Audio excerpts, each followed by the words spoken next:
யார் கேட்டது?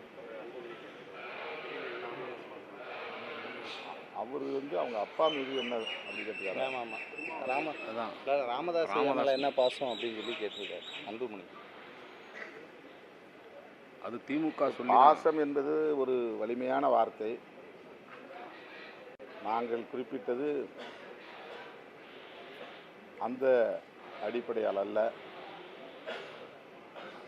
தந்தை மகனுக்கு இடையிலே ஏற்படுகிற இடைவெளி பெரிதாகிவிடக்கூடாது என்கிற அடிப்படையில் சொல்லப்பட்ட ஒரு பொறுப்பான வார்த்தை, அவ்வளவுதான்.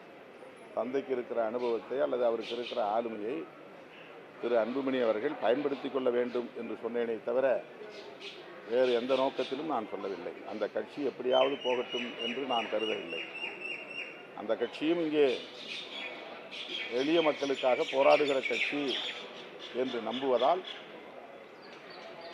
அவர்களுக்கு இடையிலான இடைவெளி ஏற்பட்டுவிடக்கூடாது. அந்த இடைவெளியை பயன்படுத்தி பாசிச சக்திகள் உள்ளே நுழைந்து விடக்கூடாது.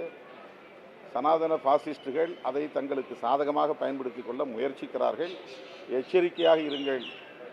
யாரோ சொல்லுவதை கேட்பதை விட தந்தை சொல்லுவதை கேளுங்கள் என்று ஒரு பொறுப்பான வார்த்தையாகத்தான் அதை குறிப்பிட்டதை தவிர பிணைப்பான வார்த்தையாக சொல்லவில்லை.